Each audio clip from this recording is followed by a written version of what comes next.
ह्या सुट्टीत MSCIT मध्ये अनुभवा AI/ML च्या रंजक दुनियेचा सफर। MSCIT आंतरराष्ट्रीय दर्जेचा परिपूर्ण कम्प्युटर कोर्स। आजच MSCIT ला प्रवेश निश्चित करा।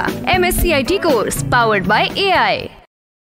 नावात काय आहे असं म्हणतात, पण निवडणुकीच्या राजकारणात मतपत्रिकेवरील नावेच महत्त्वपूर्ण ठरतात। कारण चर्चेतल्या नावांचं भांडवल करून निवडणुका लढवल्या जातात।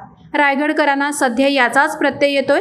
रायगड जिल्ह्यात निवडणुकीत सारख्याच नावांचे उमेदवार उभे करून आव्हान उभं करण्याची पद्धत आहे।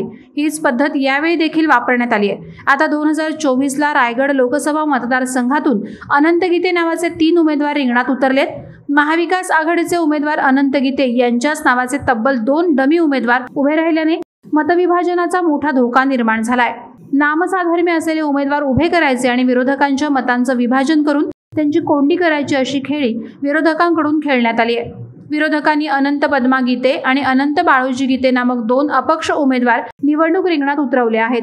जिल्ह्यात नामसाधर्म्य असलेले उमेदवार निवडणूक रिंगणात उतरवण्याची ही पहिली वेळ नाही। यापूर्वी लोकसभा आणि विधानसभा निवडणुकांमध्ये हा नामसाधर्म्याचा वापर करण्यात आलाय।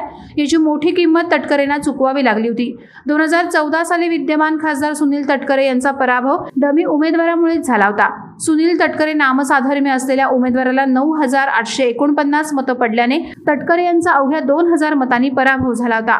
विरोधकांनी हीच बाब लक्षात घेऊन अनंत गीतेंच्या विरोधात आता अशीच खेळी खेळल्याचे बोलले जात आहे। अनंत गीतेंचे यामुळे किती प्रमाणात नुकसान होईल, तटकरेंना या गनिमी काव्याचा फायदा होईल का, याबाबत आपलं मत आणि प्रतिक्रिया आम्हाला आमच्या कमेंट बॉक्समध्ये नक्की सांगा। वादळवारा लाईव्हसाठी न्यूज ब्युरो, रायगड। नवी मुंबई व रायगड जिल्ह्यातील ताज्या बातम्या आणि घडामोडींसाठी सबस्क्राईब करा वादळवारा लाईव्ह चॅनल आणि दाबा बेल आयकॉन।